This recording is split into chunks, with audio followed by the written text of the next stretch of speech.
So hello everyone, welcome to this another video of this channel. I'm Abhishek Verma and you are watching Spring Basics with Spring Boot series. In today's video, we are going to learn about AOP, that is Aspect Oriented Programming. First of all, we will try to understand what is AOP, or even before that, we will try to understand why do we need AOP. Then we will see what is AOP and then we will see how to implement AOP. But all these things we will do with the help of a deck only. I'm not going to open any IDE today. Now you may try to skip this video, but please don't do that because this video is again very important. AOP is not a very small concept. It's a very vast concept. So if you will try to do each and everything in a single video only, it will become difficult for you to understand. So hence, today's video is going to be theoretical only, but that doesn't mean you don't need to do anything. Still, you need to understand the concept. And the next video is going to be completely practical. There I will directly jump towards IDE and start with the concept of AOP implementation. So there I'm not going to repeat anything. Hence, it is very important for you to watch today's video. So without wasting any more time, let's directly get started. So now let's try to understand why do we need AOP. So as you can see here on your screen, I have copied two simple logics here or two small snippets here. First one is the service IMPL. So obviously it is implementing some service interface and there I have added two methods. First one is to modify the owner ID, which will accept some owner ID and set the value, will return void. The second one is find owner, which won't accept anything and will return void, and internally it will call the repository method find owner ID. The owner ID will be some particular variable only on the top. Yeah. Here as of now I have removed the variable part, I have removed the auto wiring, I have removed @service and other annotations also, because that is not our topic to be discussed today. Yeah. So just a small logic.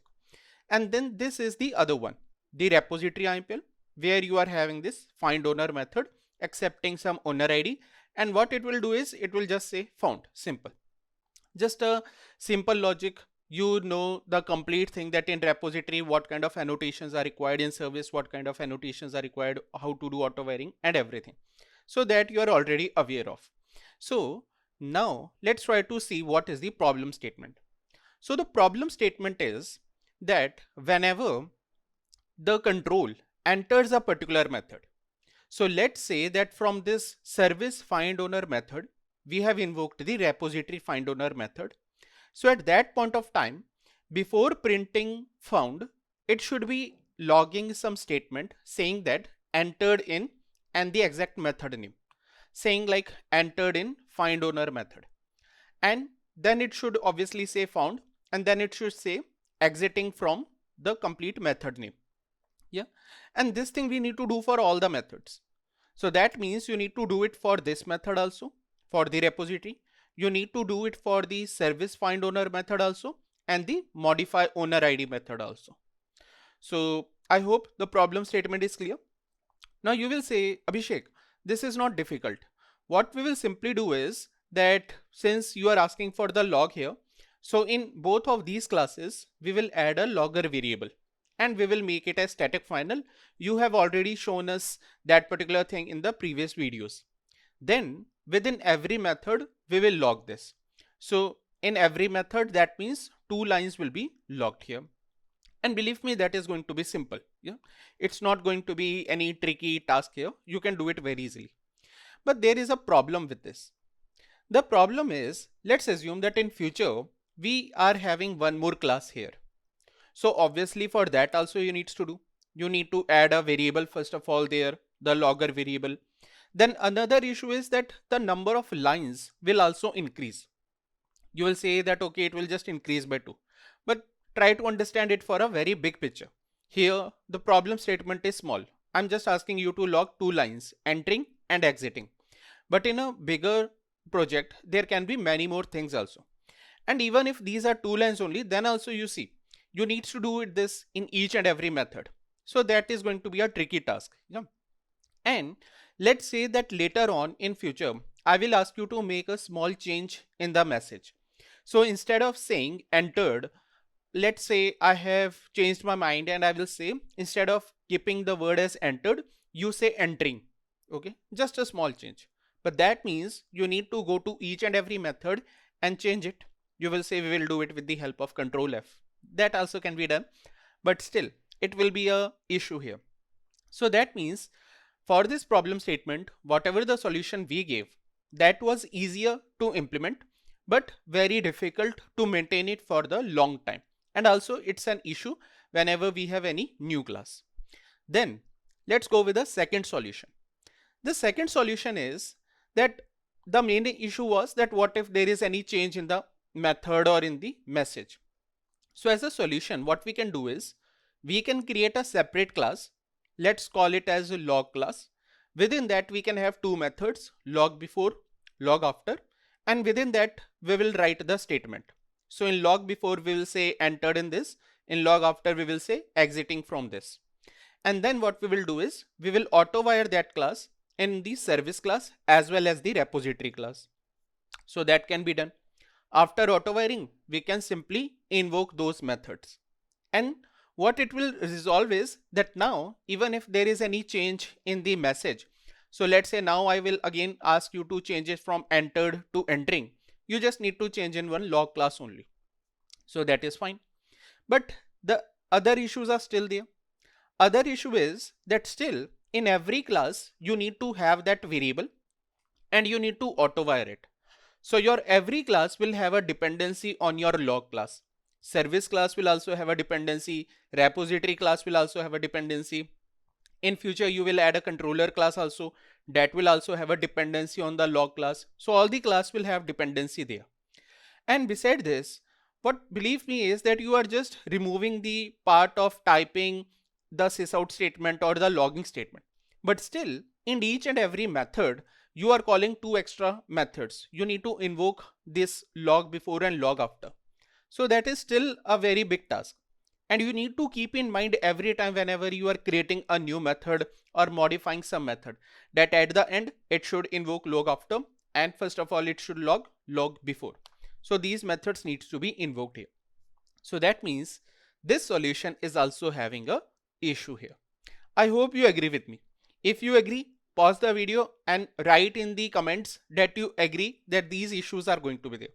If you feel there can be any other solution also, that also as of now only you tell me, because after this we will be going towards AOP. So now itself you can tell me if you have any third solution in your mind. Maybe I have missed here. Yeah. Then now the next solution is that what we will do is that half part of our thinking was right. That instead of writing the same thing again and again, we will create a separate class having the methods as log before, log after, and there we will sys out or log something whatever we wish. Now the major issue was that if that is just a class, we need to auto wire it again and again, and we need to call the methods. These were the main two issues. So what we will do is instead of making it a normal class, we will make it as an aspect. Now you will say what is aspect? That we will see in the next slide. Okay. And those methods we will consider them as advice. So they will still be a Java method only, but we will call them as advice. And the class we will call it as advice. So this way we are going to do. Now you will say then, okay, what is the benefit? The benefit is that now there won't be any single change in your other classes. You don't need to make any change in your service IMPL, repository IMPL, controller class, any other class, not even a single change. Why? Because you have made it as aspect and you have made it as advice. Now since you are calling it as aspect, you don't need to auto wire an aspect. Since that method is an advice now and not a simple method, so you don't need to invoke it explicitly. That will be invoked automatically. And that's the magic of AOP, guys. Hope you are getting my point. Aspect. Now since it is aspect, you don't need to auto wire it. Since it is an advice, you don't need to invoke it. That will happen automatically. So no change in other classes. And in future, if there is any change, you just need to make changes in that log class only. Yeah. So if that is the point, that means that okay, AOP is going to do something magic for us with the help of this aspect and advice. Now the point is, what is this AOP and how to implement it? So let's see. AOP is aspect oriented programming. Till now you must have heard about OOP. that is object oriented programming, or we call it as OOP. Yeah, some people say it is OOPS, but it is OOP. That's the complete thing, object oriented programming. Same way we call it as aspect oriented programming. Now don't call it as OOPS or something like that. Okay, I mean that's not a word. Aspect oriented programming is the complete word here. Yeah. So what it basically does is it will decouple the cross-cutting concern like logging, security, transaction management, etc. from your business logic. Okay, let's try to make it simple here. So till now, if you see in my example, I was taking an example of logging only here. Okay, but beside this, it can be for any other reason. So let's say you want to do some kind of transaction management, or you just want to have some kind of security that whenever the method enters or whenever the control enters in this method, then it should check whether whether the user is having access or not. Whenever it is leaving a method, then it should clear the session or something. So maybe that kind of logic you want to implement or anything. So these we call it as cross-cutting concerns. Okay, instead of writing these things, or instead of writing this part of logic again and again along with the business logic, what we are going to do now is we will keep this logic outside the main class or outside the main business logic somewhere else. And then we want these logic of logging, security, or transaction management to be invoked automatically. In this playlist, I will show you example with the help of logging. But believe me, it doesn't matter. So once you have written a separate class, you have made it as aspect. Once you have written a separate method, you have made it as an advice. It doesn't matter whatever is the content of that method. You can use it for the logging also, you can use it for security also, transaction management also. Since logging is the easiest one to show, hence everyone showcase that particular part only. Security, transaction management, you need to understand many more things also, but later on same way it can be implemented. Yeah. Now the class which will contain these methods.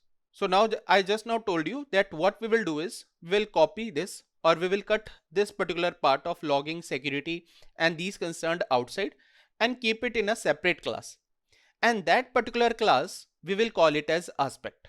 Now you will say how we will call it as aspect. Is it the name of the class? That's not a case. Okay, so it is not about naming the class. We will declare it as a aspect. How we will do it, that I will tell you directly when we will go towards the code. As of now, I won't tell you how to make it as an aspect. Believe me, it is just an annotation only. That's it. Then after this aspect class will contain some method. Again, that will be a Java method only, but this Java method we will call it as advice. So instead of calling it as a method, you will call it as an advice. You will say, okay Abhishek, why do we want to have these kind of namings? Just to make the concept more clear, guys. Okay, I mean, you just think, why do we call it as bean? Why don't we call it as object? Okay, you can say that we should not call it as bean, we should call it as object. Same way, we are calling it as aspect and advice. Internally, that is just a class and a method within that class. Yeah. Now, on all of these advices, or you can say on all of these methods, there will be some point cut expression. You will say, what is the benefit of this point cut expression? So I just now told you that you don't need to invoke these advice. They will be invoked automatically. Now, how this advice will be invoked automatically? Because of this point cut expression. So because of these point cut expressions, which you will write on those advices, they will be invoked automatically. In short, you nowhere needs to tell that, okay, now I want to invoke log before method or log after method. Automatically, upon your log before or log after method, you will write some kind of expression that will be just a string, and because of it, that method will be invoked automatically. How that will happen? Again, with the help of code, I will show you. Okay, but important points to remember as of now is, what is AOP, aspect oriented programming? What it will do? Decouple the cross-cutting concern like logging, security and all these from your main business logic. Now that class we will call it as aspect. How we will convert it to an aspect? Just with the help of an annotation. Within the class we will have some methods which we will call as advice. Those advices will be invoked automatically. How? With the help of point cut expression. Okay, so as of now, this much only you need to remember here, guys. I mean, as I told you, this is a very vast topic. So step by step, if you will just take a pressure of learning and thinking everything now itself, you will get confused. So just go step by step along with me. Now next, now we will understand what are the various types of advices here. Okay, so I told you that we will be having methods. Those methods only we will call it as advice. Now you can say that, okay, there can be any kind of method. The answer is yes, there can be any number of methods. You just can write one method, two method, three methods, but upon those methods we will have some annotation also, because of which these methods will become your advice. And these annotations are of 5 different types. So there are 5 different types of annotations, because of which we can categorize these methods in 5 different advices. That's it. Okay, so explicitly I have told you that in total there will be 5 advices. Let's study them one by one. So the very first one is a before advice. So let's say there is some particular method which you want to be invoked before the actual execution starts. So let's say that you have actually invoked find owner method of the repository class. Now before it goes inside the find owner method and execute that particular part, you want it to print that, okay, I'm entering in this particular method, that kind of thing. Okay, so hence we call it as before advice. How to write it? Something like this. So you see, this is basically a method only. Yeah, it's just a public void method. Name of the method can be anything. Just to make it simple, I'm calling it as log before. Then this is the argument which it will accept, join point. Okay, as of now you don't need to worry about join point. Then within this method you can have a sysout statement, you can have a logging, you can have some transaction also, you can have some security related code also, anything. That doesn't matter as of now. To make it simple, I have wrote here just before method. So before entering any of the method, this line will be printed.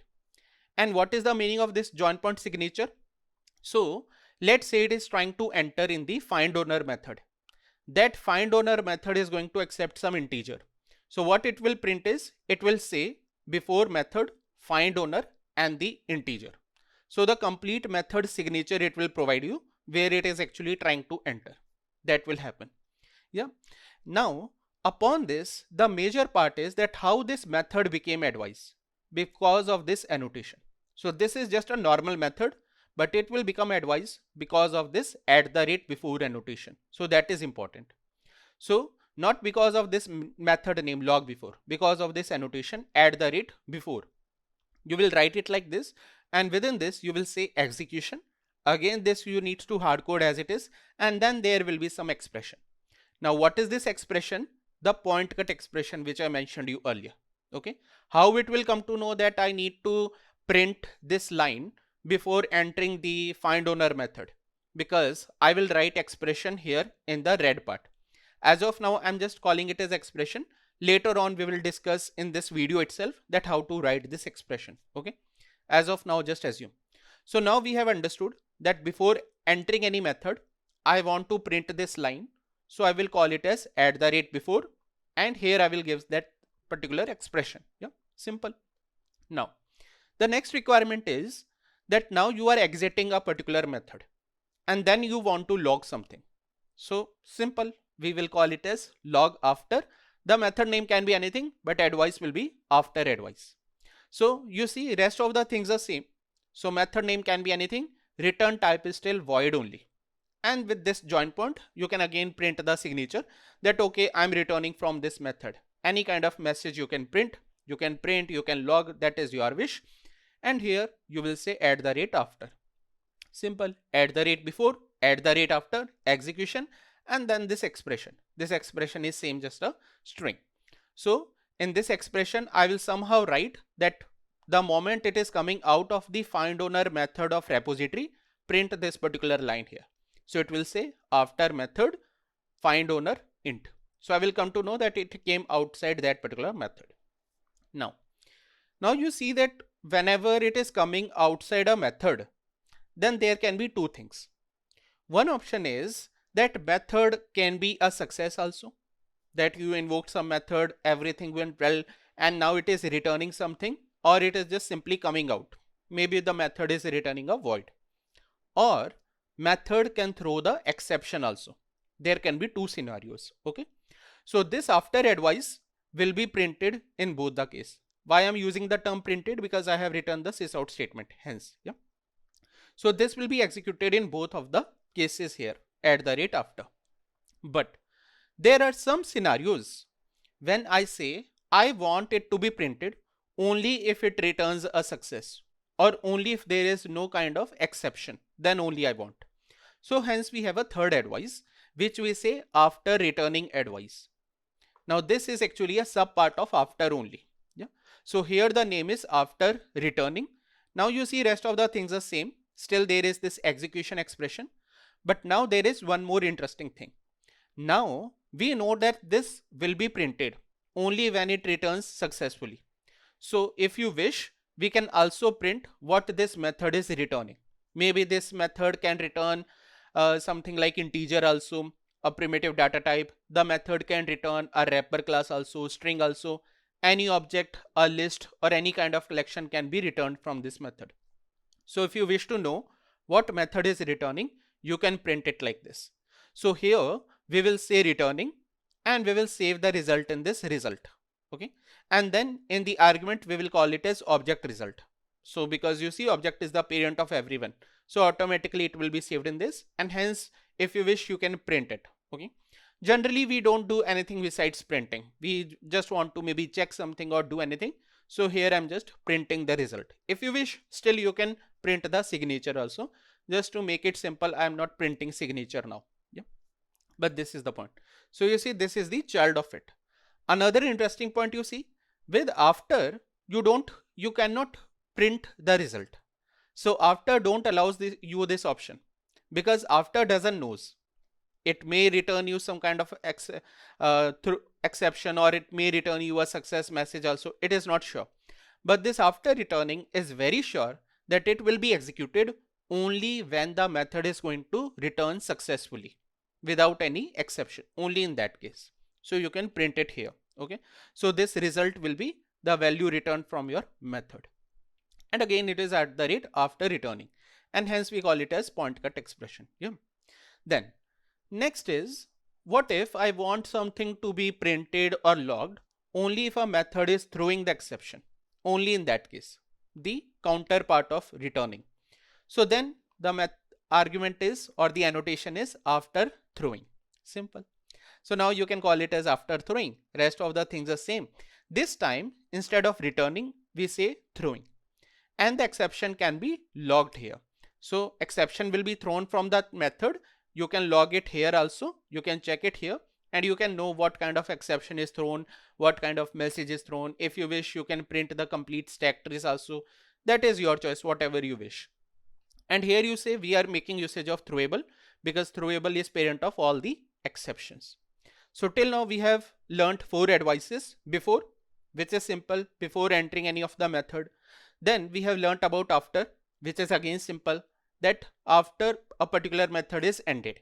Now method can end in 2 ways. It can be returned successfully, it can end successfully, or it can throw you some kind of exception. So after is a simple one. If you want more detailed one, that if it is returning something successful, then do this. If it is throwing, then do this. Then you can use any of these 2 annotations also. Yep. If you wish, you can use the combination of all 4 of them also, that I will show you in the code. As of now, we have discussed 4. Now you will say that, okay, Abhishek, almost everything is done. We have seen before advice, after returning, after throwing. Pause the video and think, what can be the 5th advice? I mean, what is left? In a method, it will come, the logic will enter in a particular method and it will go out of a particular method. For going out, there can be 2 options. So almost everything is covered. So what is left here? So you just think that, now assume the requirement is that for a particular method, whenever it returns a method, I want to print something. And whenever it exits a method, then also I want to print something. What will you use? So I want to print something before it enters, and I want to print something after it is coming out of the method. Okay, and I don't care whether it is a success return or a failure return. That I don't care. So you will say, okay, Abhishek, that's not an issue. What we will do is we will make usage of one before advice and one after advice. So two advices are required here, before and after. And I will say your answer is correct. But what if I tell you that you can do these two jobs with the help of a single advice? So you can do a job of before and after with the help of one advice only.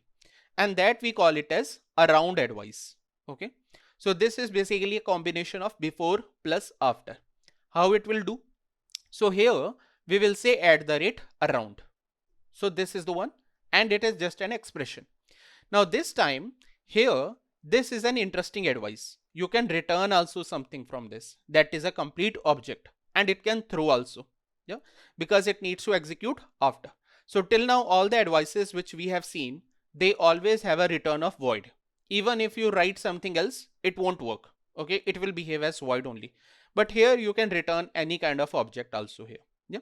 Now how this will work is that let's say you are invoking the repository method find owner. Okay. So the moment before it enters the find owner, first of all, this line will be printed around method and it will tell you the signature. Then this line will be printed before proceeding part, something like this. Then it will call the actual method with the help of this proceed. So you just need to say proceed and now it will call your actual method. Now whatever that actual method will return will be saved in your object. Yeah. Now you say what if it is returning void, then also nothing will be saved here in your object and it will be empty. Yeah.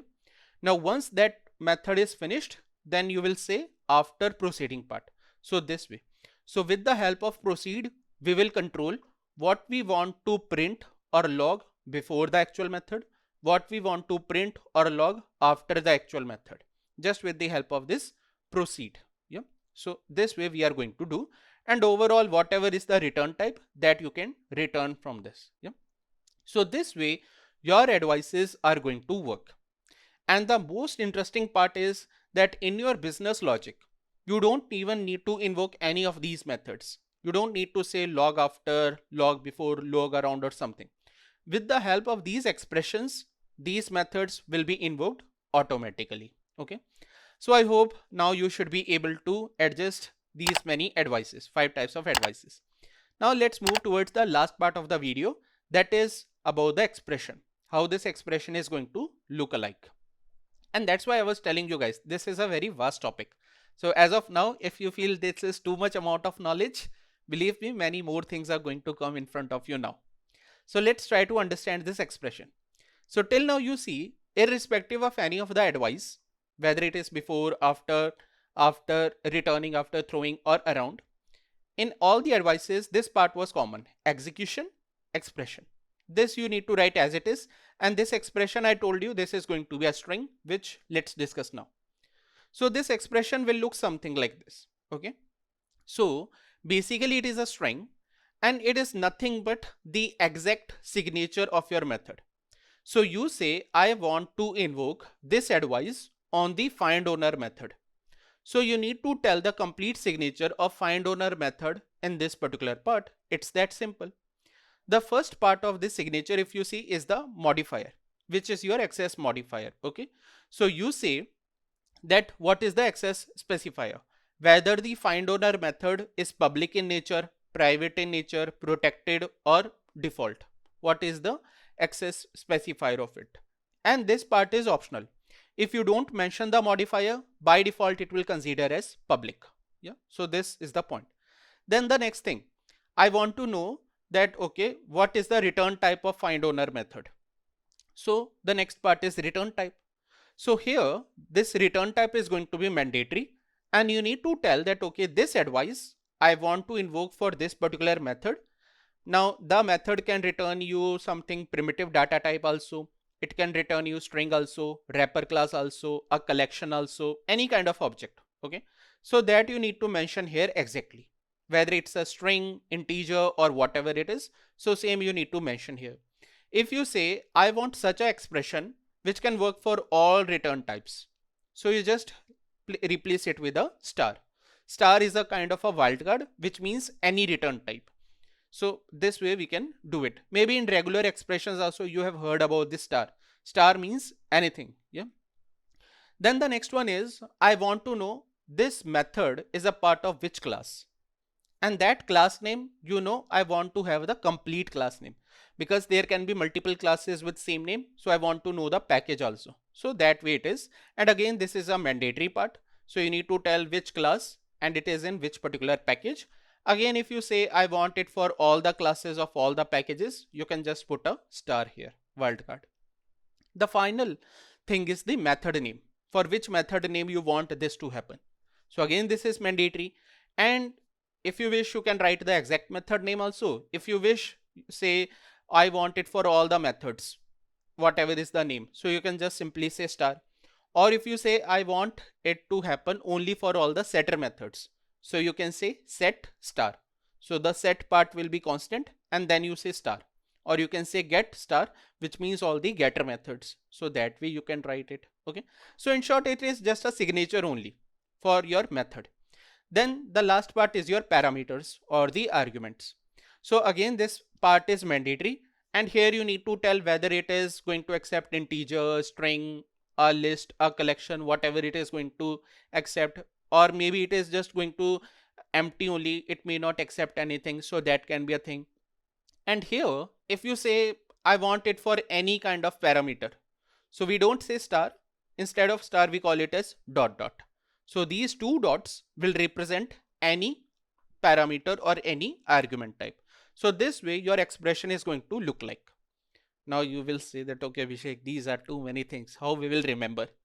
So the best way to remember something is, okay, I'm not getting that exact quote here, but I just tried to tell you in simple words that whenever you want to learn such a complex thing, the best way is to practice parallelly. So in this next slide, we will practice some of the examples. Now what you needs to do is that I'm showing you the syntax here for this same expression. After this, I will show you some particular problem statement. So I guess there will be around 4 to 5 problem statements. What you need to do is, the moment I showcase you a problem statement, you need to pause the video and then you need to have some kind of maybe a pen or a paper, and or maybe you can make usage of the notepad also, and there you need to write the expression. Whatever you feel can be the expression that you need to write here, and then we will compare whether your expression is same as mine or not. Okay. Also, if you are doing it in a notepad, then maybe you can copy and you can paste in the comments, so that we can have some more engagement also in the comments with the help of this. Okay. So I hope you should be doing it if you want to learn point cut expression. Otherwise, don't say that, okay, Abhishek, this was a difficult topic, how we can learn so many things. You need to do some kind of hard work. Okay. This is a very powerful concept here. So now the first problem statement is, I want an expression for public find owner method of owner service IMPL class of this particular package that returns a string and accept an integer. So in short, I have told you all the requirements. So now start filling all the requirements in this expression. Okay. So you will see your modifier is public. Then the return type is string, fully qualified class name, which starts from the package name. So give a space and then give your complete package name, com.abhishekverma10.serviceimpl.class name. Then give a dot and give your method name, find owner. And then what is the parameter or argument? Integer. So you just say int. If it is primitive data type, say int. If it is wrapper class, say integer. Correct thing as it is. Okay. So this way we will tell. Now what do you feel? Was your answer correct or wrong? Or maybe you are in a third category who didn't even try, or you just want to just simply watch the video and don't want to try. Okay. And please be careful. Here I am having some space. So between your modifier return type, there is a space. Between your return type and this fully qualified class name, there is a space. Okay. Post that there is no space. As of now, I'm not showing you it as a string, but actually this is going to be a string only. So if you will make any mistake in this string, there won't be any compilation error. You will directly get a runtime exception here. So you need to be very careful while writing something like this. Now the next one, public find owner method of owner service IMPL class of this same package that returns a string. Now you will see it is almost same, but there is a difference. Now I'm not telling you about the argument. So now I'm giving you a liberty that argument can be anything. It can be integer, it can be a string also, it can be a wrapper class also, it can be a list, it can be any kind of collection. Now you tell me what is going to be your expression. Again, pause the video and write it somewhere, then copy paste in the comments at the end. Yeah. So hope you have done. So let's see. So again, let's fill the positions. Modifier is public, return type is string, fully qualified class name is this, from com to impl, then dot and the class name. Method name is find owner. Parameters are not mentioned, so we'll just say double dot. Don't give empty. If you will give it as empty, then it means find owner method is not going to accept something. But here I'm saying for any kind of argument. So hence you will give double dot. Now let's go for the next one. So next is public find owner method of owner service impl class of this package. So this means now I'm not mentioning the arguments, I'm not mentioning the return type also. So make a change. So you see, you don't need to write the complete thing again and again. You can, if you are making usage of a notepad, just copy the previous thing and then try to make a change. Okay.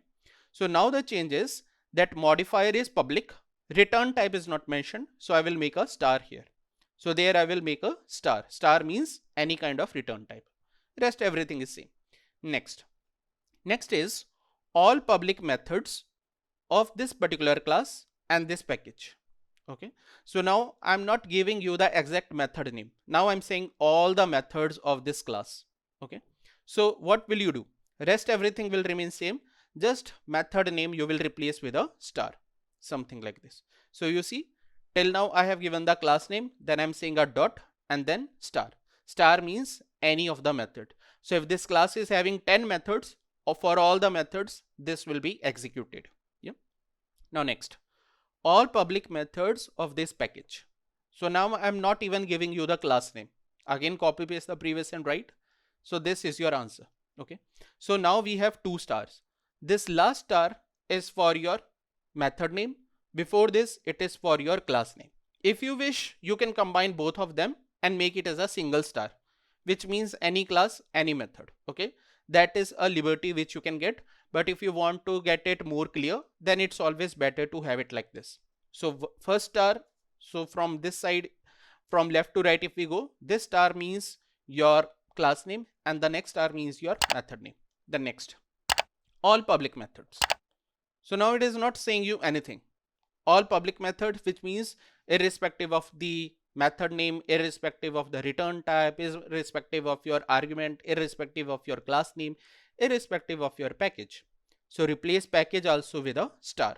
So hence you are getting 3 stars here. First star is for the return type, the next one is for the package, then a dot, then class name, then a dot, then a method name, and this. Okay. And beside this, I told you that this modifier is optional.